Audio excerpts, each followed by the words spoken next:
Welcome to Nithya's channel. இன்றைக்கி tea கடை போண்டா வீட்டிலே எப்படி டேஸ்டியாக செய்யலான்னு பார்க்கலாம்.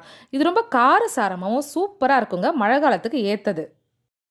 ஃபஸ்ட்டு போண்டா செய்கிறதுக்காக ஒரு பவுலில் வெங்காயத்தை சேர்த்துக்கலாம். வெங்காயம் பாருங்கள், 4 பெரிய சைஸ் வெங்காயம் நல்லா மெல்லிசாக இந்த மாதிரி ஸ்லைஸ் பண்ணி வச்சுருக்கேன்.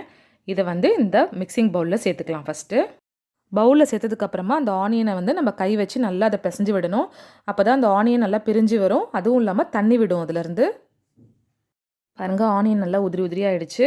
இப்போ இதில் இந்த போண்டாக்கு தேவையான அளவுக்கு சால்ட் சேர்த்து திரும்பவும் அதே மாதிரி நம்ம கலந்து விட போகிறோம். ஆனியனில் எல்லா இடத்துலையும் இந்த உப்பு படுற மாதிரி கோட்டாகிற மாதிரி நம்ம நல்லா கலந்து விட போகிறோம்.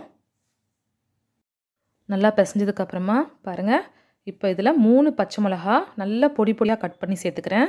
சேர்த்துட்டு கருவேப்பிலையும் கொத்தமல்லியும் நல்லா வாஷ் பண்ணிவிட்டு நல்லா பொடியாக கட் பண்ணி அதையும் இதில் ஆட் பண்ணிக்கிறேன். இதில் ஒரு 1/2 ஸ்பூன் தனி மிளகாத்தூள் சேர்த்துக்கலாம். கூடவே 200 கிராம் கடலை மாவை சேர்த்துக்கலாம்.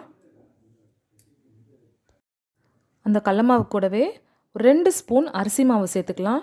நல்லா கிறிஸ்பியாக இருக்கும். அதுக்காக ஒரு 2 ஸ்பூன் மைதா மாவு சேர்த்துக்கலாம்.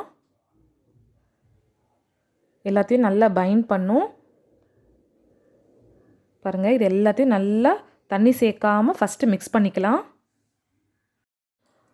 இது கூட 1 ஸ்பூன் இஞ்சி பூண்டு விழுது சேர்த்துக்கலாம்.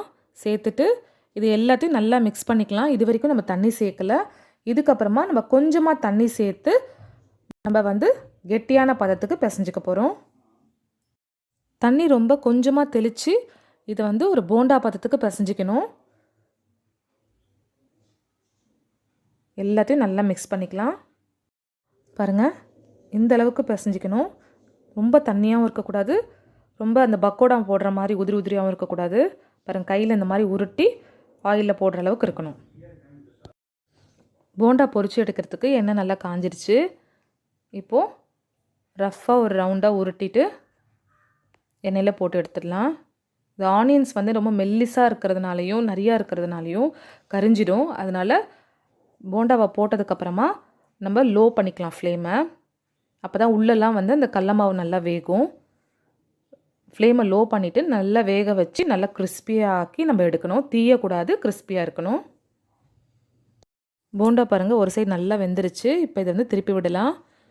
போண்டா போட்ட உடனே கலந்து விடக்கூடாது. ஒரு சைடு வெந்ததுக்கப்புறம் தான் கலக்கணும். பாருங்கள், போண்டா நல்லா ரெடி ஆகிடுச்சு. 2 பக்கமும் வெந்துருச்சு. இப்போ நம்ம ஆயிலேருந்து ட்ரெயின் பண்ணி எடுக்க போகிறோம்.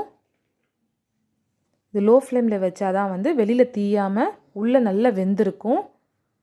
பாருங்கள், டேஸ்டியான டீ கடை போண்டா, ஆனியன் போண்டா ரெடி ஆகிடுச்சு. இது நீங்கள் கண்டிப்பாக வீட்டில் ட்ரை பண்ணி பார்த்துட்டு உங்கள் கமெண்ட்ஸை சொல்லுங்கள். இந்த வீடியோ பிடிச்சிருந்தா லைக் பண்ணுங்கள், ஷேர் பண்ணுங்கள், கமெண்ட் பண்ணுங்கள்.